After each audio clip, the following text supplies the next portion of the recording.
उस रात उसने हंसते हुए कहा था, तुमसे नहीं होगा, और वही एक वाक्य उसके जीवन की सबसे बड़ी आग बन गया। जिस आदमी को सबने कमजोर समझा, उसने उसी चुनौती को अपनी पहचान बना लिया। राकेश एक साधारण आदमी था, छोटे से शहर में सरकारी क्लर्क, सुबह दफ्तर, शाम घर, जिंदगी सीधी रेखा जैसी, न कोई बड़ा सपना, न कोई बड़ी उम्मीद। उसकी पत्नी नेहा अक्सर उसे समझाती, कुछ बड़ा सोचो, ऐसे कब तक चलेगा? लेकिन राकेश हर बार मुस्कुराकर टाल देता, जो है ठीक है, यही उसका जवाब होता। नेहा उससे अलग थी, वह महत्वाकांक्षी थी, सपनों में यकीन रखती थी। उसे लगता था कि राकेश में बहुत क्षमता है, लेकिन वह खुद को कम आंकता है।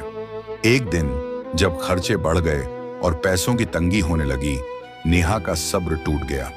तुम में हिम्मत ही नहीं है कुछ बड़ा करने की, उसने गुस्से में कहा। राकेश चुप रहा।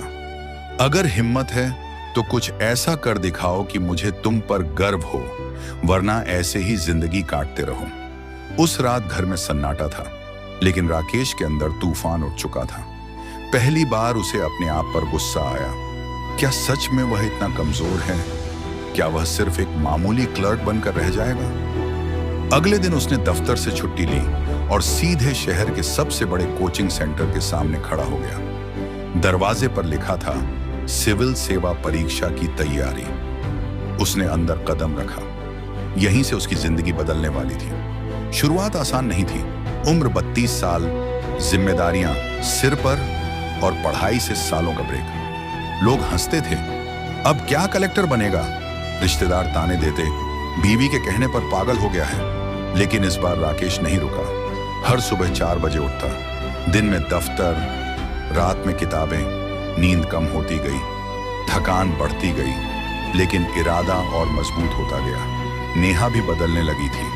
पहले वह सिर्फ चुनौती दे रही थी, अब वह उसका सहारा बन गई थी। चुपचाप चाय बनाकर रख देती, देर रात तक उसके साथ बैठती। 1 साल बीत गया, पहला प्रयास और असफलता। परिणाम देखकर राकेश के हाथ कांप गए। वह चुपचाप बैठ गया। नेहा उसके पास आई। हार मानोगे? उसने सिर झुका लिया। शायद मैं सच में नहीं कर सकता। नेहा ने उसकी आंखों में देखा। मैंने तुम्हें चुनौती दी थी, हार मानने के लिए नहीं, लड़ने के लिए। उस दिन कुछ टूट गया, या शायद कुछ बन गया। दूसरी बार तैयारी और भी कठिन थी। इस बार उसने खुद को पूरी तरह झोंक दिया। दोस्त दूर हो गए, रिश्तेदारों की बातें और कड़वी हो गईं, लेकिन राकेश अब बदल चुका था। वह अब सिर्फ एक आदमी नहीं था, वह एक जुनून बन चुका था। परीक्षा का दिन आया, हाथ ठंडे थे, दिल तेज धड़क रहा था, लेकिन आंखों में एक अलग ही आत्मविश्वास था। महीनों बाद परिणाम आया। राकेश का नाम सूची में था। वह कुछ पल तक स्क्रीन को देखता रहा, जैसे यकीन ही नहीं हो रहा हो। नेहा उसके पास खड़ी थी। उसकी आंखों में आंसू थे, लेकिन चेहरे पर मुस्कान। राकेश ने धीरे से कहा, तुम सही थी। नेहा मुस्कुराई।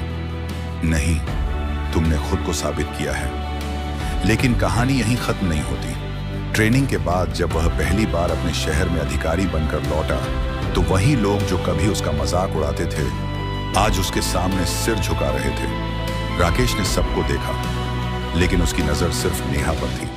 वह समझ गया था, कभी कभी जिंदगी में सबसे बड़ी जीत किसी और को नहीं, खुद को हराने से मिलती है। उस रात जब दोनों छत पर बैठे थे, हवा में एक सुकून था। नेहा ने हल्के से पूछा, अगर मैं वो चुनौती नहीं देती तो? राकेश ने मुस्कुराकर कहा, तो मैं शायद आज भी वही होता जो सबको ठीक लगता था, लेकिन खुद को कभी सही नहीं लगता। आसमान में चांद था और नीचे एक ऐसी कहानी जो साबित करती है, कभी कभी एक कड़वा वाक्य जिंदगी का सबसे खूबसूरत मोड़ बन जाता है।